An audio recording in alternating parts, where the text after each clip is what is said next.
are officially 0%. Oh my god. KRZLE. Yeah. Charles. Yeah. Burt Reynolds pulls out a banana and Yes, starts that's what I was peeling it. going. Butterfly kisses. Oh my god. Hey, fuck these drums. The synopsis just isn't good. Oh my god. Okay.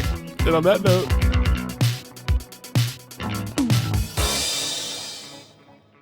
Welcome, everybody out there, to another episode of What Was That Called Again? My name is Thomas. I'm Will. And this is a movie podcast where every single week I select 3 movies. 3.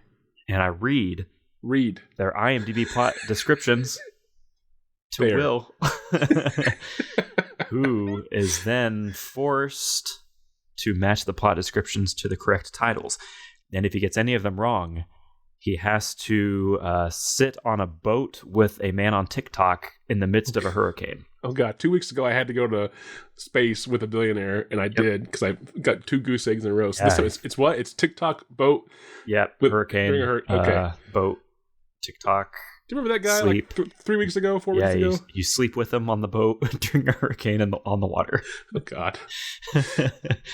Isn't that his thing? Doesn't he? He's like, oh, I slept through Hurricane Marvin and shit like that.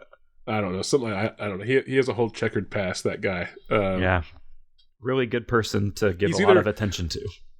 So we're recording this right after episode 49.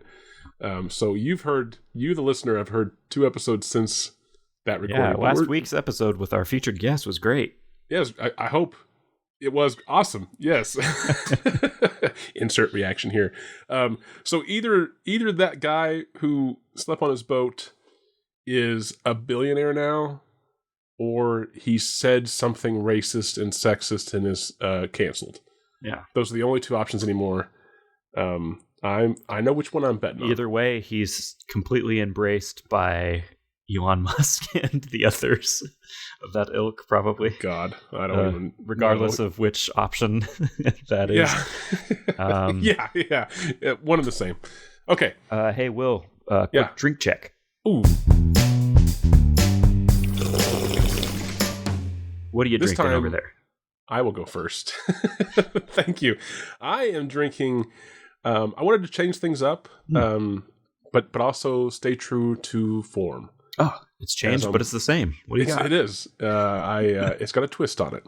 Okay. I am drinking my old go-to, almost staple of my doings, which is the vodka lemonade, homemade lemonade. And, Deep Eddy vodka, which is my favorite vodka. Yeah. But this time, I tahined my rim.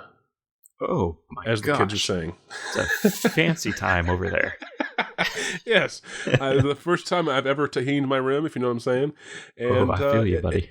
It actually works pretty well with the lemonade. It gives it a nice little zip, a nice little salty zip. It's like if you were asked to make a margarita and just didn't know how. Oh, that's a great. But you great saw trick. you were shown one photo of a margarita. Yeah. Yep, and you were like, well, that's how I do that, and must be this. Probably right. I mean, there's a similar flavor profile with the lemonade going on, and then technically it's not tequila or anything; it's just a vodka, which I don't think is really the major concern with the margarita. Mm-hmm. But then, that like salty, chili taste of the tahini kind of brings up a notch. So it's different. It's the same but different. I have tahined my rim, which I'm going to make a shirt that says that. I hope you do. I'll buy 3. Tahine my rim. Well, that sounds very exciting. And, what are you drinking? Spicing things up literally over there. Exactly. I, on the other hand, am playing it, one might say too safe. I am drinking a classic homemade carbonated water, which... Drink of the show. I have filtered through a water pitcher that I purchased a while back. Filtered tap water, and then I carbonated with the SodaStream that we own. So this is homegrown, home-produced, bubbly water that I am happy God to drink. Intended. As God intended. God wanted us all to drink. Do you think it's possible? I mean, I'm sure it is. but I just don't know enough about this. Do you think it's possible to seltzer with other gases? I think I've heard of nitrogen being used sometimes in some. Oh yeah, beer. I think Guinness. Guinness, right? I think some Guinness that I get sometimes is nitrogenated. But I wonder if you could, do other gases.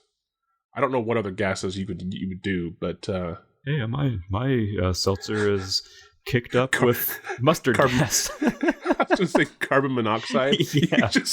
you just kill yourself. But I don't know. Like, I don't imagine helium would work, would it? Because I think the bubbles would just escape too fast. But that'd be awesome if you could, carbonate. I guess it would be carbonate. Slam water and be like, hello. Yeah, exactly. That would be awesome. Or even something heavier. Like, what's the there's that other gas that people online were using. Mustard gas. No, that's dangerous. That just makes your drink taste like a hot dog. No, it was like a sulfur hexafluoride or something like that, but it has like the opposite effect of helium, where it makes your voice very deep. Hello. Yeah, could you imagine like just drinking that, not knowing it, and all of a sudden you start to talk? It's like, whoa, you fucked up your voice. Good job. I'm the devil now. That would be a terrifying ordeal for like 10 seconds. I've seen people use the soda streams to carbonate things that are maybe off-label, not water. I wonder if the same could be done if you bought like some kind of an attachment to just change the type of gas that is going into the liquid. I don't know. Yeah, I don't know. I want to try that. Isn't there a dangerous level of helium that one can intake? Couldn't it be potentially fatal at a certain level? There's a dangerous level of all gas that is not oxygen. Yes. Well, there we go, ladies and gentlemen. That was what was that chemistry again? I mean, they're literally executing prisoners now with nitrogen. Yeah, that's very pleasant. So yeah, anything that's not oxygen is there can be a danger, and I want to say there can even be a dangerous level of pure oxygen too. Yeah, that sounds right. All things in moderation, as they say, but not the tahine. Tahine my rim heavy. Yeah, remember take all scientific advice from what was that called again as given fact. Yes. Not even advice, just information. That's right. We can hop on in. I have tahined. A few flicks here. We're going to be going in chronological order this week. I just have one set of movies because last time we recorded, I've exhausted them all, which was 10 minutes ago. 2 weeks ago, at the time you're hearing this, I had two selections of movies. So great guest. He picked Western police theme 2 weeks ago, and then this is the other option that he had. So was that the actual theme, or did you just make that up? Because I mean, they all did have like a police element. That wasn't necessarily like how I picked them. I actually started with Standoff at Sparrow Creek, and then the other two were just like related on IMDb. Do you ever select movies with a theme in mind, or does the theme happen after the first selection? I often pick with a theme in mind. Okay. Yeah.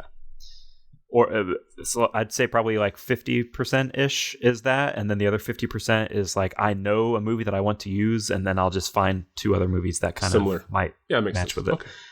And there are multiple movies that I want to use, but I can't find movies to go with them, and that sucks. No.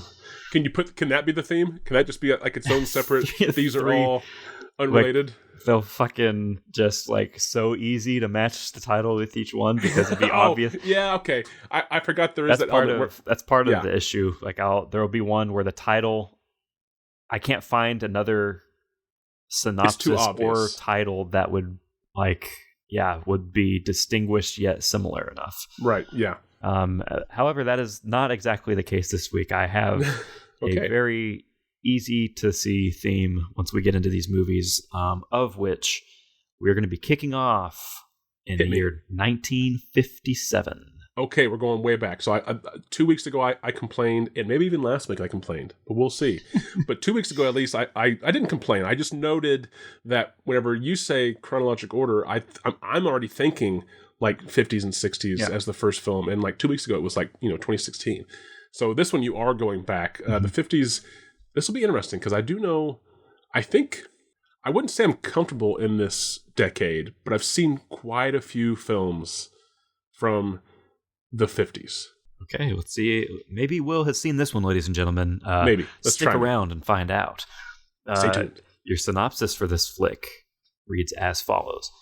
A scientific expedition in Africa investigates wasps that have been exposed to radiation and mutated into giant killing monsters. Ooh, giant wasp. I think this, this sounds familiar. It really does.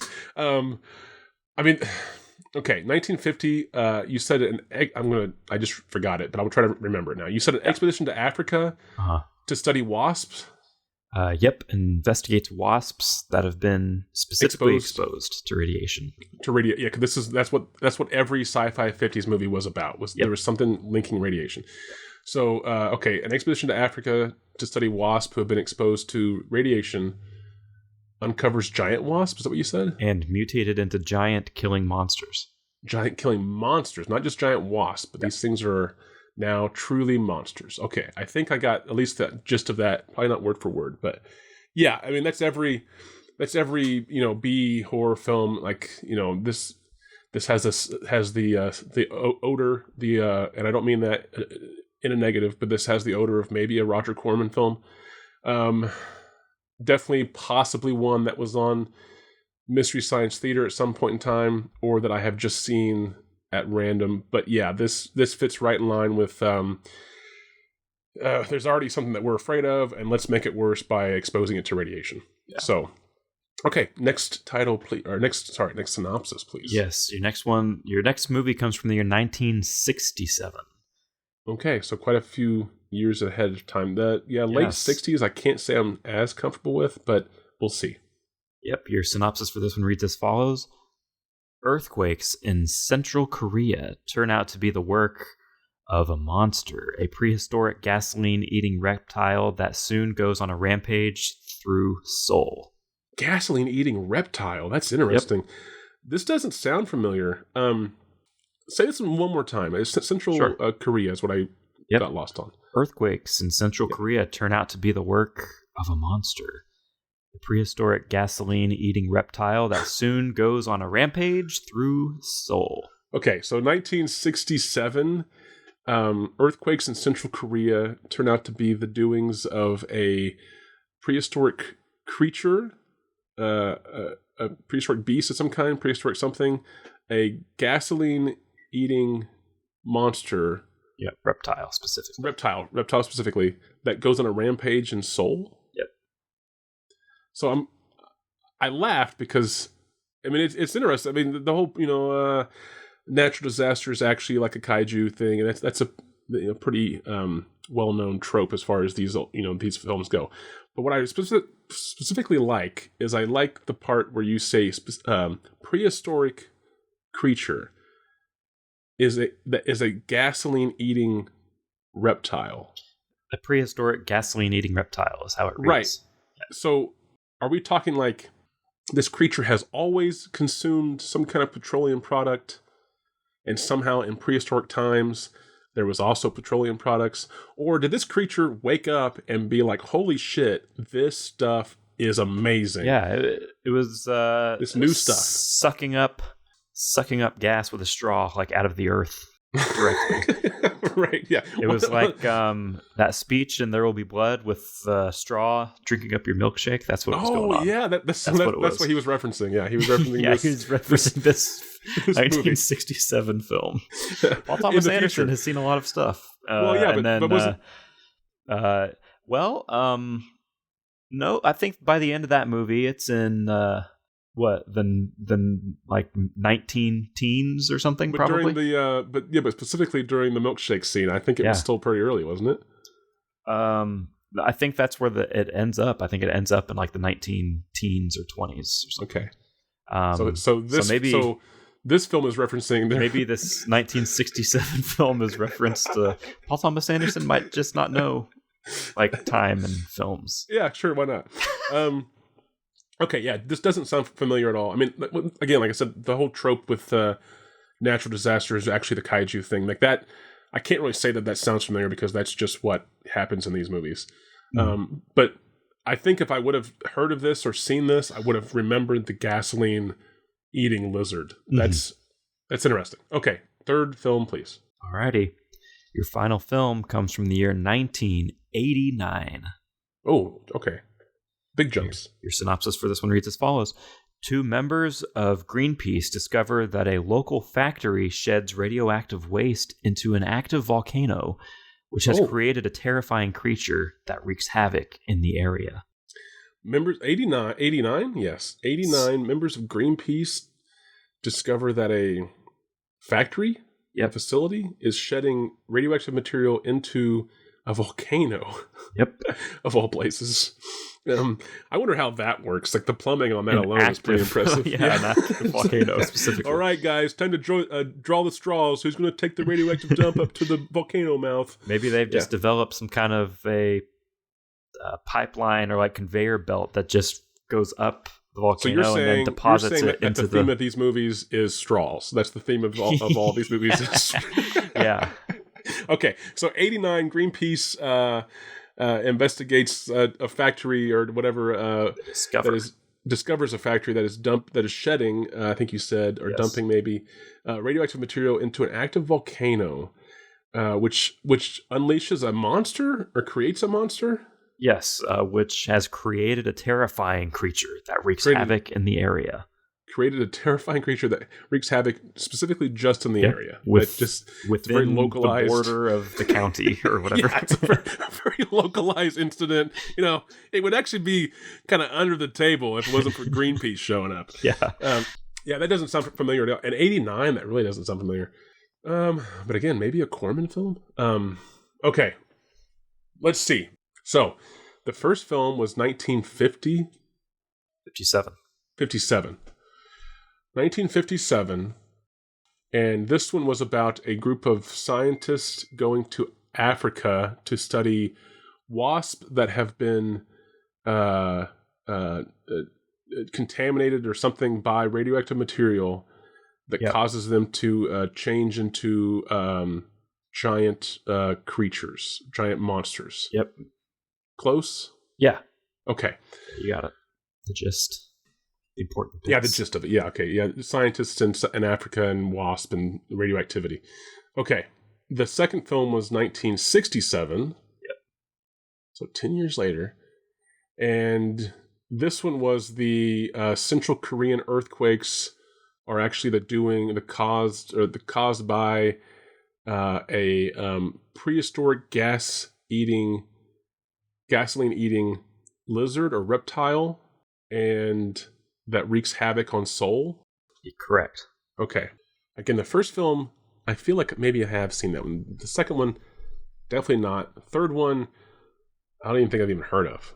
Or maybe I have and I just don't realize it. But the third film from 89 does not sound familiar at all. But the 89, Greenpeace investigates a factory that is shedding industrial radioactive waste into a active volcano, which creates a creature or monster that wreaks havoc locally. Yeah, in the area. And then I will be a little bit picky about your phrasing, just with the part, 2 members of Greenpeace, they discover a local factory. So they're not even investigating one. They're just in the area and they find it accidentally. There's just this creature locally or in the area, and they go, what's that? And then they see a volcano. Whoa, what's that? And then radioactivity. Where does this pipe go? Yeah, because I'm still wondering, like, is this factory intentionally putting the radioactive material into a volcano? If so, how? That brings up its whole other separate list of questions. Or are they just accidentally leaking radioactivity that not accidentally. They are purposely leaking radioactivity, but is it by chance just flowing into an active volcano? Mm-hmm. That's what I want to know. Is the volcano part intentional or not? And if so, if it is intentional, how are they accomplishing that? We'll probably never know. I like your straw idea, the whole pipeline that goes up to the top, but you'd have to build that. Or conveyor belt. Yeah. Well, sure. But either way, you would have to build that. So did they build that before the volcano became active? Did they build it before the volcano was there? Was there. The volcano grows up with it. around the conveyor belt dump site, yeah. Or maybe like the radioactivity like spawned the volcano. Who knows? But either way, Greenpeace just happened to be on site. Yeah, they discovered all this. Okay. I'm really curious about the titles. Like I said, the first film from 57, that feels familiar, but I don't know if the titles are going to help me any. So title me, please. All right. Yep, your first title is going to be Monster from Green Hell. Monster from Green Hell? Yes. Okay. Monster from Green Hell. I don't think that's WASP or Africa at all. I mean, we could. Well, may I say that, but then I immediately shoot it down with the fact that, like, well, I mean, I'm kind of backtracking because you know everything related to radioactivity was green. Now, I was originally picturing this film to be black and white, so maybe I don't know. Maybe that doesn't play into this, but I still don't think that fits at all. Is this possibly a bad or loose translation from Korean? Maybe. But we didn't say in that movie that there's radioactivity involved. It was just... Yes, it does. Oh, it did? Sorry. Wait, which one are you... From the Korean Korea film. one? Yeah. It was just prehistoric Correct, gas. it doesn't say that, no. Right, it doesn't say that, which usually these kaiju films are always kind of related in some way to radioactive activity, atomic activity. But this one is just gasoline. So maybe this is like, in some weird way, like tied to the gas shortage. I don't know. That's weird. But is it Green Hell? I don't know. Like I said, it could just be like a weird translation, or it could just be like a retitling for better marketing. But Monster from Green Hell. Right. But the 1989 film with Greenpeace, there is radioactivity involved. Now there's a volcano, so would Green Hell be? I mean, I could see a shot in the movie somewhere where like all of a sudden the volcano starts to like turn green with like radioactivity and like the lava's green. That'd be fucking awesome. And then hell because like the fire, the flame, the heat of the volcano, and it came up from that area. So I'm kind of leaning towards the 89 film on that one. You said that was called The Monster from Green Hell, from the Green Hell? Yep, no just Monster from Green Hell. From Green Hell. Monster from Green Hell. Okay. Next title, please. Okay, your second title is going to be Alien from the Deep. Okay. Again, we have, I don't think it's the Africa one, unless these are like ground wasp or something. But the the prehistoric lizard that eats gasoline, it was probably definitely underground because it's causing earthquakes, right? I'm going to assume that. I could be wrong. Could just be stomping around, making a lot of rumbles. But but the last film specifically says it comes from the volcano. Yeah. What was the title again? Sorry. Alien from the Deep. Alien from the Deep. Alien from the Deep.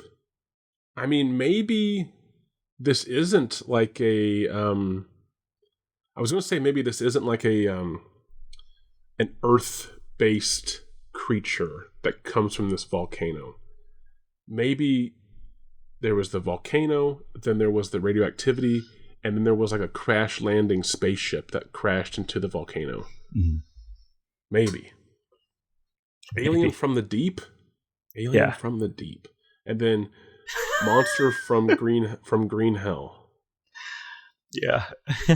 I'm just laughing at the alien crashing into a volcano. Well, I'm just trying to think like what else could they throw at this movie to push? I picture to push like rentals. a cartoon flying saucer that somehow lands directly like within the volcano. Yeah, exactly. Like if this isn't from the creator of Laser Blast, I have no idea what this is. This is what it feels like now. Okay, so we have Monster from Green Hell and Alien from the Deep. Yep. Okay, third title, please. Third title is going to be like Wasps. a mashup of the other two titles. It's Monster from the Deep. Yeah, Monster from the Deep, or even just Green Hell, Green Hell from below. What was the title you were saying? Wasps? Yeah, just as Wasp. Yeah. just Wasp, just to throw me off. Just to be like, I wonder which one that goes with. Okay, third title.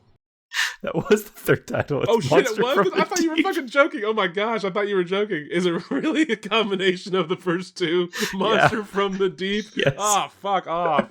I really thought you were joking. Okay. Yeah. So for the last like 30 seconds, you're just sitting there like, all right, well, are you gonna tell me the title? Yeah, you gonna tell me the title? Because I mean, that was a fun joke that you made. But no, so it is just Monster from the Deep. Yeah. Okay, so wait. So we have Monster from Green Hell, Yep. Alien from the Deep, Correct. and then Monster from the Deep. That's right. Oh, god damn it. Monster from the Deep. Yep. Alien from the Deep, Monster from the Deep, and then Monster from Green Hell. I see why you picked these now. Yep. Okay. Yeah, that fucks with me a lot. Okay, so let me Alien from the Deep, Monster from Green Hell. Because the thing is, it seems just by these synopsis we have to work with, it seems like none of these three feature aliens.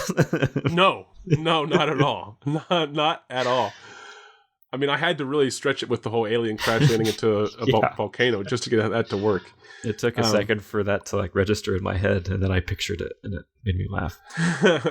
Okay, so I'm going to go against what I said earlier, which often happens. I'm going to say that maybe Monster from Green Hell is actually the Africa one with the wasp. Yeah. And the atomic, the radiated wasp. Yep. Because I'm gonna maybe say, regardless of if the film's in black and white or not, that we're in like the Congo. We're in some like subtropical forest area with lush, greenery, the jungles of Africa type thing. So that's the Green Hell. And then the monster is just the thing that these wasps become after they've been radiated or whatever. Do you think at some point in that movie it has that lame ass stock sound effect of like the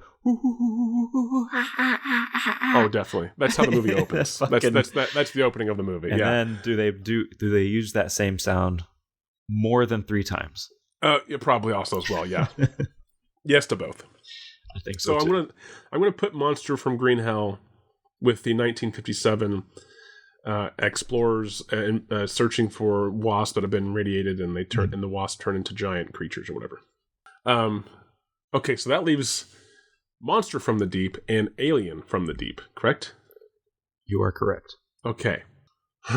Damn it. I did talk myself into the weird alien crash landing thing. Yeah. But maybe Alien is also just like a weird mistranslation, or it could also be just a way to like remarket this film for like the American title or whatever, the English title. Monster from the Deep. Monster from the Deep.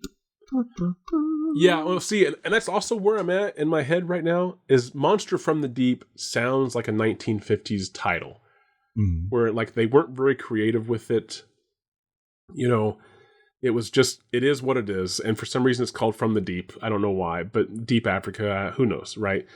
But it just has that, like, sound to it, like kind of like what you were just jokingly doing, but, Monster from the Deep, and then, yeah. But Alien from the Deep is what's throwing me. I don't know where fucking Alien from the Deep goes. Is this a sequel? Maybe the Korean monster isn't from Korea. It could be, but it says prehistoric though. So I'm assuming so it's from another time, which makes it an illegal alien. Okay. I see what you're. I mean, I guess it had to arrive here at some point in time. So you're saying that like it came on a comet or like a spaceship or whatever. Okay. Or it's just from another country. No, but prehistorically. So you're saying it immigrated to Central Korea. It's a prehistoric Canadian dinosaur. Yeah, so it's an alien from the deep. It tunneled from Canada to Central Korea. They asked it for its like citizenship or passport, and it just went on a rampage. It just went fucking crazy in Seoul. Yeah. Damn it. Okay, so at this point, I feel like I'm gonna get all these wrong actually. But I'm going to go with Monster from the Deep as the 67 Central Korean earthquakes are caused by a prehistoric gasoline-eating lizard that rampages in Seoul. That's Monster from the Deep. I'm going to say that it's translated exactly as the English would be, which takes away from the creativity of it or the nuance of it or whatever. Which leaves the 1989 film, for some reason, even though I jokingly said like an alien spaceship crashing, I'm going to call that one Alien from the Deep. Okay. Maybe there's something inside of this volcano that is reactivated or re-energized or brought back from its stasis or whatever it's in whenever it crashed. And it's done, and that all happens because of the radioactivity that's being poured into it, like the nuclear waste. Maybe. So I'm going to call the 89 film with the Greenpeace people and the radioactive, all that. I'm going to call that Alien from the Deep. Final answer for now. All right. And we all heard Will mention that he feels like he got 0 of them right. And he, in fact, did not. Oh, how many did I get? 1? No, you got 3. You got them all I right. got all 3. Yeah, I don't First know how. go. Oh, wow. I was not expecting that. I was really, because here was my thought process. I was expecting to get 0, and my next go was gonna say that the 2 In the Deep films are somehow related because they both have the nuclear connection. So I was gonna make the 1957 one Monster from the Deep, and then like this somehow weird sequel or weird tangential title. Alien from the Deep was 89. That was my next go, but I got all 3. Okay, I'm proud of myself. I didn't expect that. Somehow you did it. Pure luck. Our 1957 film Monster from Green Hell is from director Kenneth G. Crane. You can actually find this full movie on YouTube. It doesn't surprise me. Yep, just uploaded by somebody. It's also available if you prefer to watch it with ads or more ads. Watch it on Pluto or Tubi. I prefer ads with this one, please. So even though the film was originally released in black and white, they actually added like a red tint to the black and white film for like a volcano eruption sequence toward the end of the movie. Oh, so there's also a volcano in the first film. What? Oh, my bad. No, it did say, if I recall correctly, it did say that there was a like lava or a volcano of some sort erupts. So there's two movies. They tinted it red. 2 films with volcanoes. Yeah. Okay. Even though it doesn't say so. That's a huge point. I hope that's at least in the tags. The 1997 VHS release of the film has a scene shot in Technicolor. This was most likely done to replicate the original release with the red tint scenes. Oh, okay. The original tinted scenes were removed for television releases.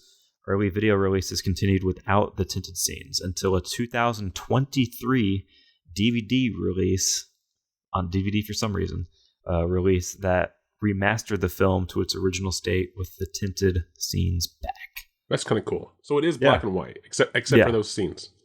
Correct. Interesting. It was worded really strangely on the IMDb trivia, but essentially it said at one point that roughly 40% of the runtime of the film is stock footage. Oh, wow. Well, I mean, again, these like 50s B horror films, that's kind of... However, the weird thing is, this movie had, in 57, it had an estimated $1 million budget, which at the time was high for a B picture. Yeah, that's very high. Well, yep. $1 million in $57? I assume so. It didn't clarify that on the trivia, but I assumed. That's insanely high. Yep. The director also made When Hell Broke Loose, 1958. Half Human, also from 1958, and a 1959 film called Manster. Called what? Manster? Manster, like monster, but with an A. Half man, half monster. Manster. Manster. It really reminded me monster, of the Joe Dante movie Matinee. In Matinee, there's if I recall correctly, the characters are like the movie that is being premiered there, or that was made within the movie, is called Mant. And it's like a man-ant, like the Fly kind of thing. Yeah. It's called Mant, but that's what this made me think of. Manster. This movie stars Jim Davis in the lead role, who may not sound familiar. It does sound familiar, though. He may sound familiar. or He he may does. not to anyone. Who knows? Write in, please. He would, send us an email, wwtcapod Just at Jim Davis sound familiar. protonmail.com. So Jim Davis would Is it the guy who did Garfield? to my knowledge, Okay. that didn't show up in the trivia. Sorry. Jim Davis would go on. Maybe he did Garfield. Would go on to make a cartoon called "Oh wait, it is Garfield." Okay, you're right. But in addition to that, he would also go on to star alongside John Wayne in the films El Dorado and Big Jake. Okay. He would also have a role in the Alan Pakula film Comes a Horseman from 1978, which stars Jane Fonda, James Caan, and our buddy Jim Davis would also later on be Emmy nominated for his role in the little TV series called Dallas. Nice. Jim Davis, by the way, is also the name of the American cartoonist and creator of Garfield. There you go. Well, I like to believe that this is the same guy. Same person, yeah. This guy also did John Wayne movies. Starred in a Jane Fonda movie. So there is Monster from Green Hell. Green Hell, of course, from the title, is referring to Africa. So Yes. Our second film from 1967 is, I actually did a little cheat on you, and it didn't throw you off like I had hoped. But the full title of this movie is YONGARY, Monster from the Deep. It has a name. I recognize that. So this movie at the time of recording is not on YouTube in full. I looked, but it is available free with ads on Plex. The original South Korean theatrical print of the film was lost, but the US TV print still exists. All of the landmarks in the movie that YONGARY destroys in the film were based on those built by the Japanese during their occupation of Korea. Ooh. Most noticeable is the destruction of a building that resembles the Government General Building, which was trying to say something there? Controversial in South Korea, as it was a reminder of Japanese imperialism. Incidentally, YONGARY leaves historical Korean monuments intact. I kind of liked that. I thought that was a good detail. That is the great thing about, I think, a lot of these monster films, creature films, kaiju films, however you want to call them, is I do love how they always work in some kind of not so subtle reference to their past and a big fuck you to whatever caused the issues that they're currently facing. I love that. Yeah, I agree. In the late 1960s, the English dubbed version of the film, titled YONGARY, Monster from the Deep, was the first and most widely seen South Korean film in the United States. Wow. And so who'd have thunk it that 50 years later, a South Korean film would win Best Picture at the Academy Awards. Right. Great stuff. In the 60s and 70s, West Germany released many Godzilla films with the names Frankenstein or King Kong in their titles. However, this film, which has absolutely nothing to do with Godzilla, was marketed there as a Godzilla film. It was given two titles: Godzilla Monster of Horror and Godzilla Death Grip. Death Grip, God. And promos even referred to YONGARY as Godzilla. The name sure Godzilla, however, is not used in the film's German dubbing. Okay, so interesting. So they just did that purely for marketing, maybe? Just Correct. to kind of get, yeah. I'm pretty sure, though, Godzilla Death Grip is an adult film that I've seen. Not personally, I've just seen the title of maybe. Gotta get that Zalusi or whatever they call it, right? Yeah, I think so. Yeah, you've said that before. Yeah. Definitely heard it said more than once. I'm pretty sure I've not seen this movie, but I do recognize the name YONGARY. Uh-huh. It's actually interesting that you had brought up, I think one of these may have been on MST3K. Yes. To my knowledge, none of these three were on MST3K, but I'm bringing it up because I had two movies selected and I was struggling to find a third. And one of the choices for a third that came up that I actually had for a moment was on MST3K, and I specifically switched it because I was like, he'll have seen this if fucking it's on MST3K. Was it? It wasn't used. I don't remember what it was called now. Okay. It was something from the deep because I had YONGARY, Monster from the Deep, and I was wanting to find another movie that kind of fit in that theme, and so I literally got on IMDb and typed in The Deep. From the Deep. And then I looked for movies to go with it. So one of the other ones that's on there was the MST3K one, and I had it, and I swapped it for Alien from the Deep. Nice. Because I was like, well, nothing in any of these descriptions mention anything about other planets or outer space or anything. That's a so good call. This will make sense. I don't think the first one, after you told me more about it, the monster from Green Hell, that's definitely not MST3K. Or I mean, if it was, it's like it's the early episodes, which I didn't watch too many of. Monster from the Deep, YONGARY. I can't confirm that that's not one. I don't know how I would know that title, but I definitely know that YONGARY name somehow, but I don't think it is Mystery Science Theater. And then the last one for sure, I don't feel like it's Mystery Science Theater. So I think you're correct in saying that all three are not. Yeah, so Alien from the Deep, at the time of recording, is available to stream on Screambox or as a cheap Amazon rental for like $1.99. This movie is written by Tito Carpi. Oh, I didn't mention that this movie is directed by Antonio Margheriti. Okay. So the writer of the film was a pretty established writer of many knockoff title films in the vein of like Asylum today. Like if I remember, I worked at a video store, and I have the distinct memory of when Bumblebee came out. There was an Asylum movie that we got on DVD called The Hornet. Oh, of course, yeah. And then there was, whenever that sequel to Independence Day came out, there was an Asylum movie that came out called Independence Day, but it was INDEPENDENT''S Independence Day. Oh, oh, see, and fucking people would rent it and come back and be like, "Man, that sequel really sucked." Well, I mean, I'm like, "No shit, dumbass." That's our whole idea of just making our own films, but we're just going to take off the titles. Yeah, exactly. It seems to work with certain crowds. But yeah, so. I thought that was so I actually notated some examples of titles that he ripped off. What I assume the connection is based on the time period. So we have a film that came out from them called Seven Seas. Is this... or I'm sorry, Sinbad and the Seven Seas, which of course is a fucking ripoff of The Seventh Voyage of Sinbad. Okay, yeah, yep. We have... In the 80s, in the beginning of the 80s, we have Last Platoon. Of course, Platoon? Going off of Platoon, I assumed. We so have Platoon was the first one that came out, and then if you follow the order of the film, is the Last Platoon. Yeah, it bookends the story. Yeah. We have a movie that came out a few years after that in the 80s called The Last Blood, which I took as a slack on the Rambo film First Blood. That's great. That's what I assumed.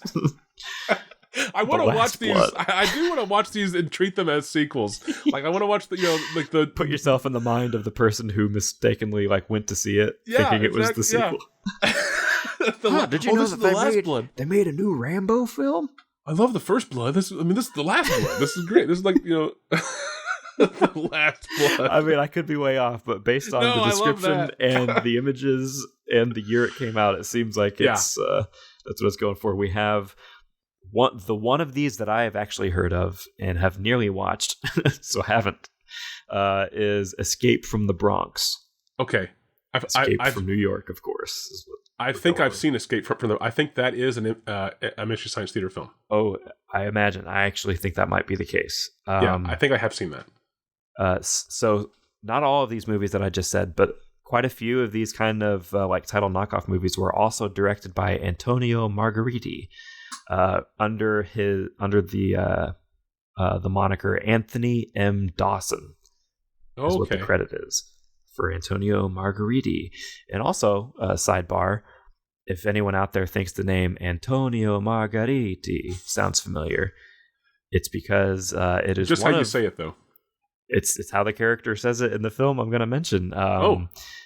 Antonio Margheriti is used by Eli Roth, if I'm not mistaken, in the film Inglourious Bastards. Whenever they're sneaking into the premiere and they disguise themselves as waiters at the theater.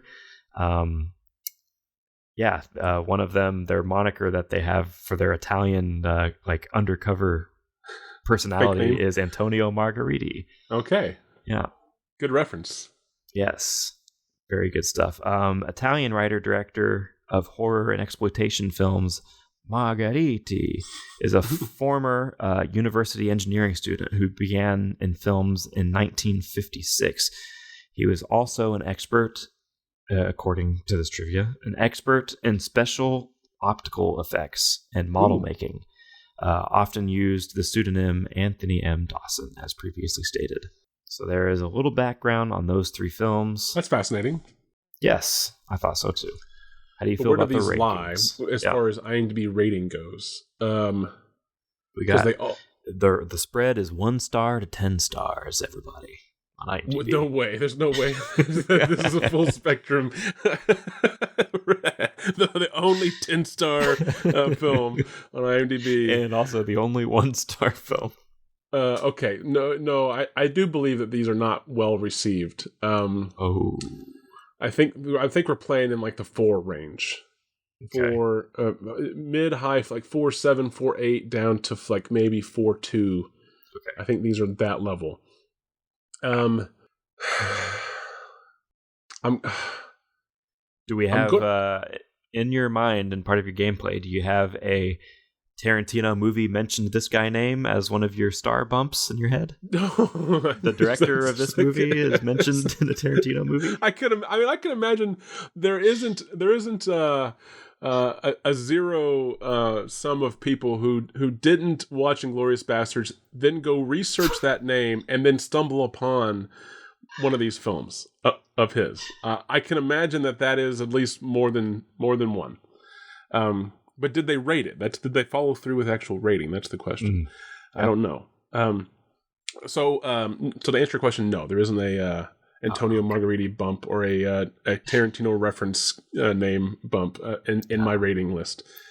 So like I said, I think they're all within the 4s. I'm going to say that. I probably am going to eat crow on that, but I do feel like these are not great. At least not reviewed very well. I do like the fact that the 1957 film has that red thing going on with it, with the black and white. And it also sounds like it was released multiple times. So there has to be some desire for that film. The Korean film, it sounds like your YONGARY. I know that title, so I think that is a more well-received monster feature.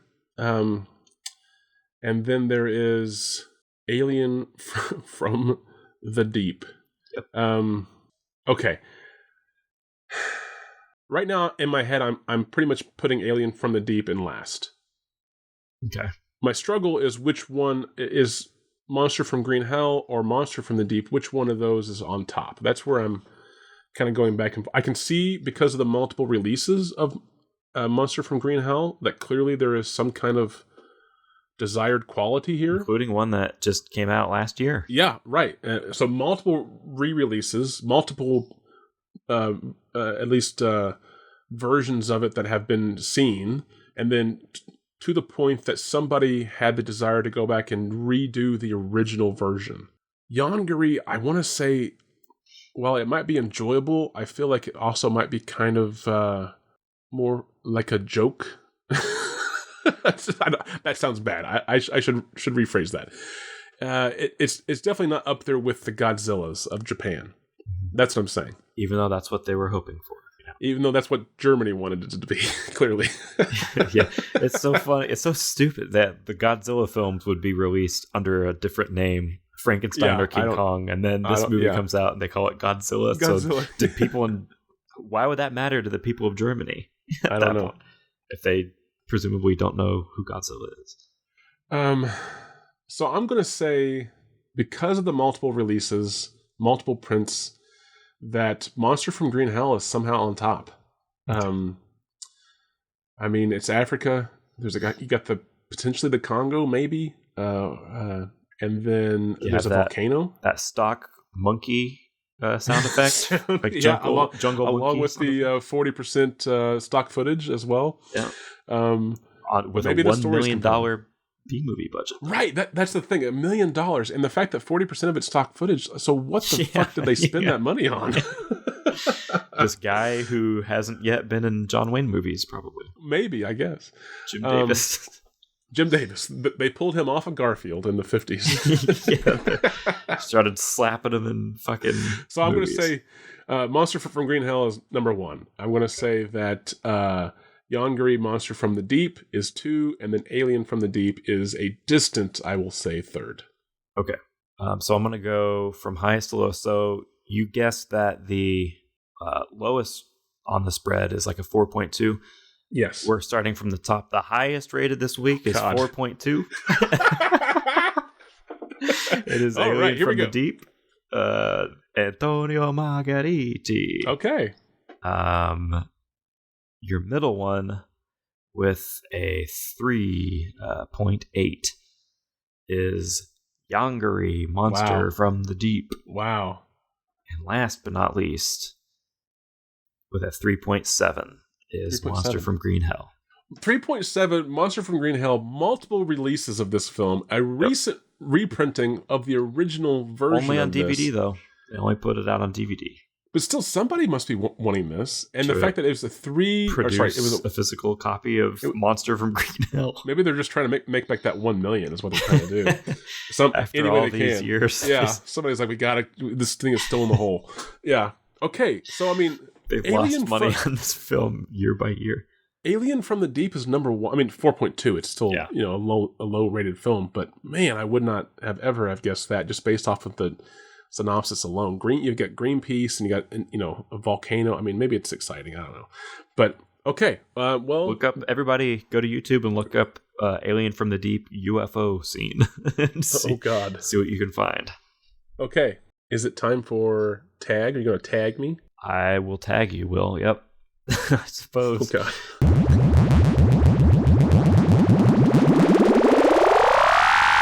I do have that ready to go. So this is a segment where you go to a section on IMDb called plot keywords or plot details, depending on what device you're on IMDb with. And you essentially have these words that are possibly related to the film in some fashion. They're essentially tags. You can click on them, and it shows you how many other movies have the same tag.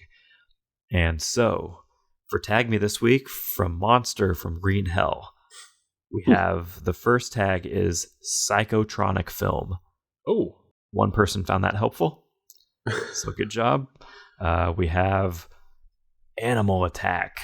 Okay. That's the One monkey. of them, Green Hell Jungle. It's specific. Are there any other films with Green Hell Jungle? I doubt it. Check that out. I hope so. Congo. We have Monster from Green Hell and Jungle Flight, 1947. Oh, right. There goes another film we can't have on the show now. Yeah. Never heard of that. You know that there's a Green Hell Jungle. We have a guinea pig. Be kind of fun. Yeah, do they mean an actual animal or do they mean somebody who's just a test subject? That's a great question. One person gave this one a thumbs down. It's bare-chested male. So either they don't like bare-chested men, or there's absolutely no bare-chested males in the movie, and they didn't like that. Or the third option is that there is a bare-chested man, but it's just not good bare-chested man. Oh, they just don't like what they see. Okay, I see. Yeah. YONGARY, Monster from the Deep. We have another psychotronic film. Really? We have Kaiju. We have Itching. Yeah. What? Itching. Okay, that's a huge plot point in YONGARY. Is just somebody's very itchy. Yep. We have brother-sister relationship. Oh my. Okay. Wow. Ahead of its time, apparently. Nobody found any of those helpful or dishelpful. There's an itchy brother-sister relationship going on. All right.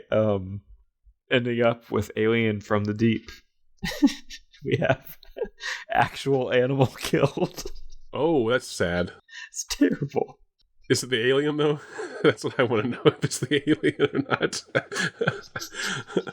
Or is that how Greenpeace gets involved? They didn't like. Oh wait, that's PETA. Never mind. I was gonna say like they didn't care about this situation until like the animal died, and then they got involved. And then they fucking took the alien, and then they killed it themselves. That's what PETA does. Yeah.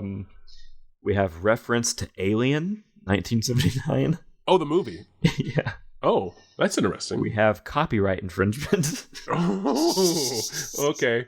That's really interesting. I'm curious what that is now. We have helicopter, and we have independent film. Okay, those make sense. There we go. Yep. I'm curious what the copyright infringement is. I'm curious if the copyright infringement is related to the reference to Alien, or if there's something else that's copyright infringement. I don't know. And that wasn't in like the trivia or anything that you read? No. Nope. So either it's not true, and someone just put that tag in, or the person who put that tag in is the only person who's aware of the copyright infringement. Maybe later I'll search Alien from the Deep copyright infringement and just see if there's like a story. Maybe that comes up. he said maybe, folks. So if you hear that, then he did it. If not, I'm sorry. If you go to the plot keywords for Alien from the Deep and you see copyright infringement has a thumbs down, that'll mean I looked it up and it's not true. Yeah. So there you go. Not helpful. Yeah. Do you have a quote for us? Quote time. I sure do. This is where I go to the quote section on IMDb and I pull a quote from one of these three films. I deliver the line from the quote in the style of Will's choosing, and then Will has to try to guess which movie the quote came from. Yes, and my choosing is that I'm going to try to pick. I don't know. I don't know the quote. Go ahead. One line, 2 sentences, one line by one character. So this is just one character. Okay. Yep. I don't know the quote as far as what he's picked, but I'm going to try to guess which movie and hopefully which character it came from to try to help myself here. I would love for you to give this. I want to say that you are exhausted after having trekked through the African jungle for days. And in this moment of this line, you're saying it at the moment that you break free of this thick jungle and you see this amazing open valley with this awesome volcano in the distance. Okay, so awesome. So you're exhausted and you've just been dealing with bugs and vines and foliage, and then you break free and there's this awesome sight of a volcano in the distance, a big open valley. And you finally made it to camp or whatever. So you're elated. You're like, this is beautiful. Okay, so that's the direction on your action. All right, and the quote from IMDb is as follows. I sell snake poison. The medical community calls it venom. It pays very well for it. Okay. All right. That was good. You were exhausted. I heard that. You were kind of struggling to get the full sentence out there, but for some reason you had to just say, what was the line again? The medical community calls it venom, in quotation marks, and pays very well for it. Okay, so clearly you're unaware of the site. You're just finishing a sentence while everyone else is like looking at this amazingly beautiful site or whatever. You're just the guy like who won't shut up on the trip. I'm turned around like walking backwards through. Yeah. And everyone just like looks over your shoulder. Information about the foliage. Okay, so say the quote one more time, but not in a character, just so I have it. I sell snake poison. I sell the medical community calls it venom and pays very well for it. I sell snake poison. The medical community calls it venom, quotes, and they pay very well for it. Yep. I mean, the only place that I could think there being snakes, I think I maybe got this one right. I think that I feel like this is Monster from Green Hell. Okay. So I'm gonna go with that. I feel like this is a character. I don't think I got the scene right. I don't want to state that, but I feel like this is a character in Monster from Green Hell. All right, that's how he feels, ladies and gentlemen, and he feels wrong. It is delivered by a character named Bob. Bob. played by Daniel Bosch from Alien from the Deep. Really? Okay. So it's a Greenpeace fucking... Maybe, possibly, yeah. But so there's snakes, volcanoes, radioactive material, and maybe an alien. This film has everything. This local factory that they just discover this radioactive waste being deposited within the volcano. Did you say that you've seen any of these? I have not seen any of these. Okay, no. so then I definitely want to figure out where this line is in Alien from the Deep. Okay. That Bob gives. So we'll do our usual. Yeah, go ahead. So, where in the film is it?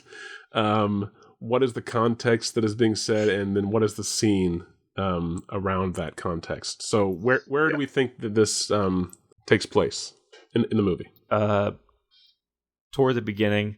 Okay, it's before this factory depositing radioactive waste into a volcano was discovered. Oh, okay, yeah, I see that. It's the Greenpeace boys, like doing their like it's at the end of the day, and they're all out at like dinner.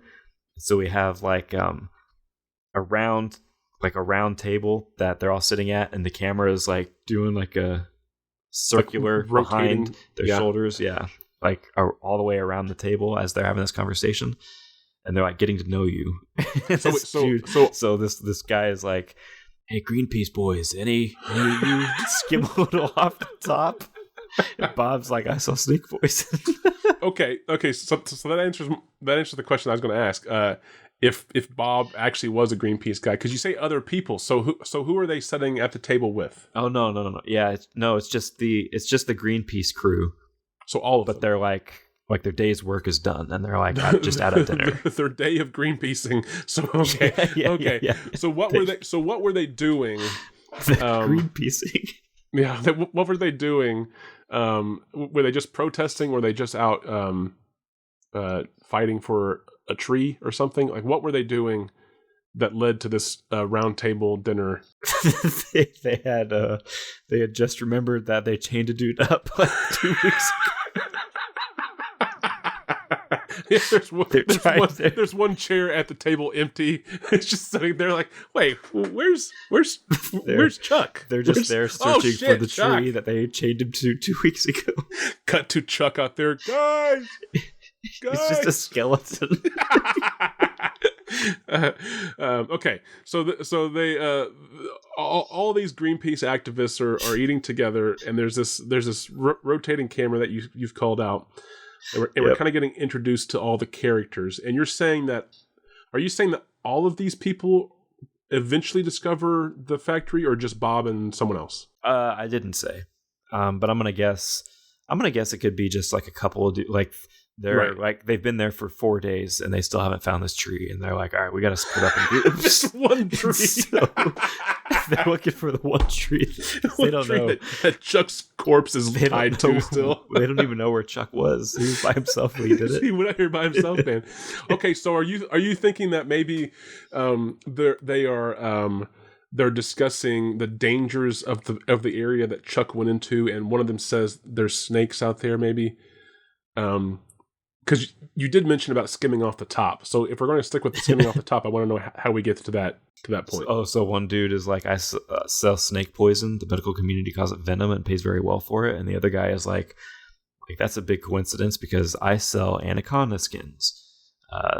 They make it into like purses and stuff. Are you with Greenpeace? Yeah, but that's animals, not Why the fuck environment. is this Greenpeace asshole selling snake poison? Well, you don't have to hurt the snake to get, do you? I mean, you just like milk their fangs, I guess. I don't know if that actually. Yeah. I'm sure it's uncomfortable for them. I'm sure they would prefer people not do that. Yeah. I'm sure snakes are not enjoying that. Yeah, exactly. Okay, so it takes place early in the film. They're apparently trying to go out and find a tree that they think one of their cohorts has gone on their own to. I don't mind that. That's fine, because we got to figure out how they discover how do they come across this factory? How do they come across this factory? Is Chuck's tree in the same? Is this factory like in a forest? Is that what you're trying to say? We'll pause while Thomas catches his breath. It's just so stupid. Oh no, definitely. I mean the plot detail of the Greenpeace group they're looking for a guy. Well, yeah, that plot detail that we shaped added. itself Yeah, that we invented. That's so funny. Oh man, that's killing me. I apologize. What was your question again? How does whoever is who from this group, the 2 or 3 or whoever, how did they discover this factory or this industry? They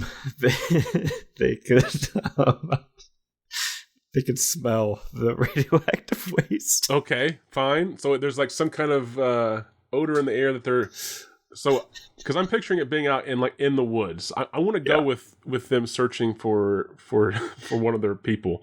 That they weren't initially trying to discover this factory. Like they're going through the woods and like fucking one of them trips on a stick and he lands where his face like almost lands on like half of a pipe that's sticking up out of the ground. Oh, and they're like he almost lands on the pipeline that's kind of sticking up. Right. Like it's like uncovered. Yeah. What is this pipe? There shouldn't be any fucking pipes in the woods leading anywhere. And so then they follow the line, and that's how they find the place. Because maybe they're thinking that Chuck followed that same pipe. Yeah. Okay. I like that. So we started off with this roundtable discussion. This guy. So is Bob...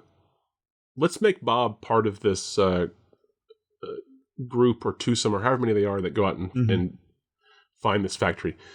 Is Bob worried about snakes, or was that just like a throwaway description that he's maybe not as good as it seems that he is?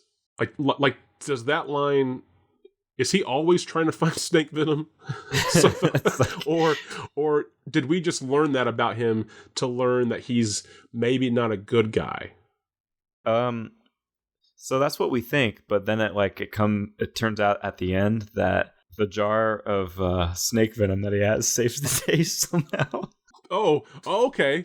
No, so he okay. Like he has like a jar in his back pocket or something. So then, okay. So how does it save the day? Is he dumps it into the gasoline? Is this the gasoline one? No, this is not the gasoline. This is the volcano radioactivity runoff alien from the deep. He pours his snake poison into the volcano. Okay. Well, I was gonna So I was gonna say like what if a tiny like a tincture of fucking snake poison into the volcano kills it. I was going to sort of go that way as saying that, like, if this is an alien from another planet, right? Bob has said that snake poison is used by the medical community to save people, but what if we discover that he doesn't say that? Doesn't he say that? I mean, no, he just says the medical community. Yeah, right. Medical community calls it. Clearly, the medical community isn't buying it to harm people. So yeah, they could be putting it in your damn vaccines. That's right. That's how they're injecting people for death row now, is just snake venom. No, so I mean that implies it's a beneficial thing. But what I'm saying is, what if it has the opposite effect on this alien? Yeah. So right. It doesn't kill the volcano, unless you're saying the volcano is alive. He fucking there's a part where he falls or drops the glass jar of the venom, but then so they try to throw that in there or whatever. Right? Fucking like Lord of the Rings style. Like he's just Frodo! But launching this tincture. But it's fucking broken, so they don't have the venom anymore. And so then they have to find a snake, and they hold the snake over the volcano and they milk it into the volcano directly. So you're saying that the volcano is the monster, not the alien in the title. You're just saying that the goal here, that fuck the alien thing. Who cares about that? Also, nuclear radiation, fuck that too. You're saying that the volcano is the key feature that we have to attack. I mean, I'm not against this idea. I'm just trying to figure out what is the goal? behind killing the there's volcano? some connection. Like it has to feast. It has to feed off of the lava or whatever. Oh, there we go. Okay, Like- so it being the alien. Yeah. Okay, Yeah. so it's feed. So if you man. kill its energy source, then it dies, or it's easier to battle or whatever. It can't heal. It can't regenerate. Okay, and for some reason. Like 4 drops of snake venom is enough to stop an entire geological process. Man, I wish we would have known that sooner. It could have saved Mount St. Helens would have never happened. We have the shot where he's like holding the snake around the head with like his index finger in its mouth, and like the venom spraying out, like dropping directly into the volcano. Below. Yeah. Yeah. Okay. So now that's not the climax though, because that's just the thing that allows the final battle between the alien and I assume Greenpeace is going to fight the alien. I mean, that's all we know. Basically, is that it's just Greenpeace. 2 people, I think, is what you said. Okay, so what is the final? Like, what is the climax then? So first we have to figure out what is. The title calls it an alien. Is it really from like outer space? Yeah. Okay. Like where it's like a War of the World thing. Like it's been like within the volcano for all these years. And it's been feeding off of this like geo whatever. For like the last energy. 3 months since the factory's been there. Yeah. Locally though. Yeah. So it can't go. It cannot go far away from the volcano. That's why it has to stay local. Yeah. Okay. And for some reason, the radiation also feeds the volcanic energy. Okay, but we've now Bob has now shut off the volcano successfully, or maybe even like temporarily. Maybe this just temporarily shuts off the volcano, and now there's like a ticking time limit for how long they can destroy the alien without it getting re-energized. Okay, so what is then that scene, or what is the climax? Is Bob still alive? Did he fall into the volcano? Did he get bit by a snake? He's still still alive. Okay, he's still alive. So so we see the final shot, like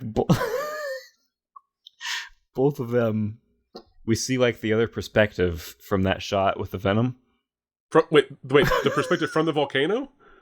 The volcanoes? Is that what you're talking about? No. Like we just like redo that scene, but we do it from an angle where you can see that several feet away from the dude who's like dropping the venom out of the snake, right? A few feet away from him is the other guy that also has a snake. Oh, the other Greenpeace guy. Yeah, and so they realize that different venoms from different snakes have different powers. Okay. So like the second guy's venom, like we see the redo of that scene, the second dude's venom drops in. And so the volcano that we thought was dead is brought back to life. Oh, God. But it is a living thing now. And so the volcano is the alien. That's what you're saying. The volcano. It's like, it turns out that it's a second alien. Yeah.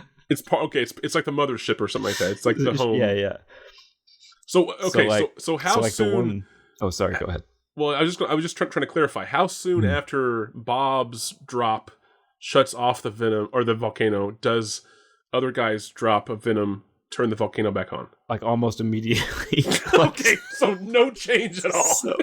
Just a completely wasted sequence. So we see almost immediately.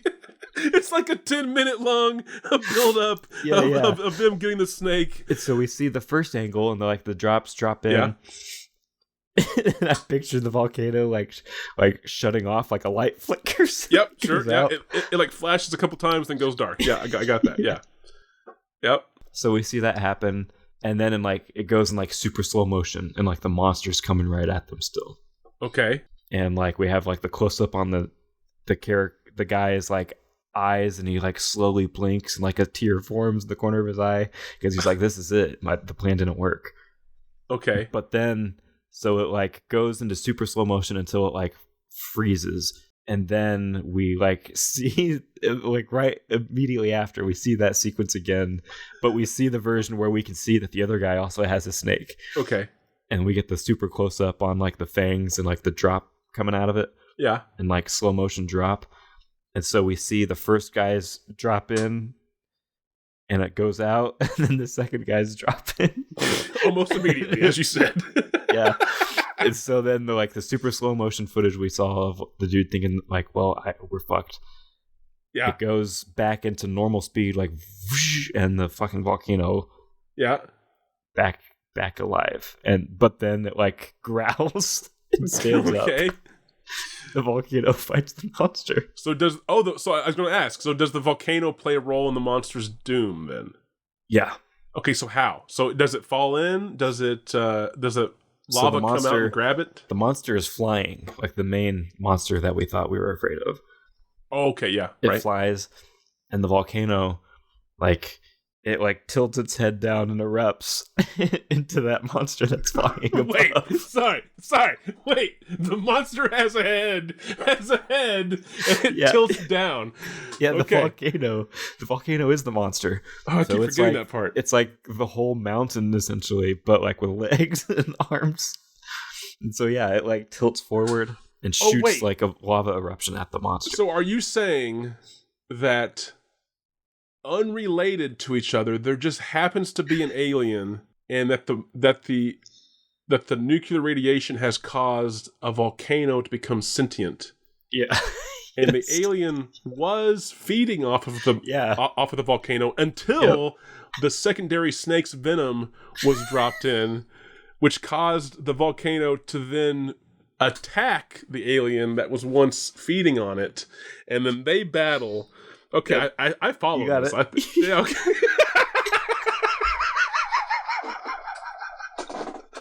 I love that. Yeah, you got it. You got it. That fucking plot summary. All right. Okay, so I love that ending. I'm gonna leave it there, but I do kind of want to know what is the volcano wins, I'm assuming. Yeah, and then it's like, and then they're like the volcano saved the day essentially. Yeah, and then there's like the moment where everybody's like kind of happy, but they're like, oh wait, are we forgetting something? Yeah, exactly. That's what I'm going for. It's like this volcano's alive. And then we cut to the skeleton. Like the dude's dead. He's a skeleton now. And that's the final shot. So we leave this open-ended. We don't resolve the fact that there's a volcano that is alive now. It just kills the alien, and then we cut to Charles or Chuck, whatever his name was, whose corpse is on a tree far away, not even anywhere near this. It's like nighttime where he is. Yeah, he's not even anywhere close to this volcano. This is a whole random thing. So we leave it open ended for Alien from the Deep 2. Alien from the Deep 2, Venom. The Venom. The Venom. Yeah. All right. I like that. Oh my God. I'm like, yeah. I recap it and you go, yeah, you got it. You got it. You're on board? Okay. What was that called again? Oh my gosh.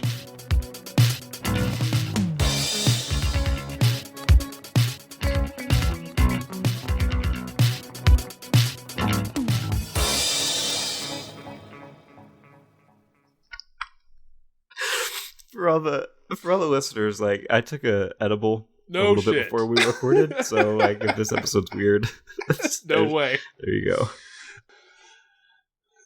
It's fucking. I mean, that would be cool. Oh man, if a volcano came to life. I was trying so hard to stop laughing. I know. I was hoping I didn't ruin like the whole ending of the show because I could not stop laughing. I wanted to keep you going because I could tell like 30 minutes ago that you started to feel something. Because I was trying to stop because I was like, I don't want this to be 20 minutes of just annoying laughter. No, it was funny as hell. I was enjoying it at least. I don't care what everyone else thinks. I wanted to keep just going. That you recapping that was killing me because just you like go in detail. Yeah, because it was fucking ridiculous. That's why I kept trying to resolve. I kept trying to resolve it and get to a conclusion, and then you would change a major plot, and all of a sudden the fucking volcano has a head that is looking down and spewing. I was like, okay, well, we got to go with that now. Well, so how do we get past this? What I was picturing was like not like it has a head separate from its body. It like it's the volcano and it like with legs and it like tilts forward. I was picturing that too. Yeah. I was picturing like the neck being just like the volcanic, peak. Oh, No, I could tell, like I said, like about 30 minutes ago, whenever you had to mute the microphone for the first time after I barely said something and you started laughing, I was like, oh, here we go. This is going to be great.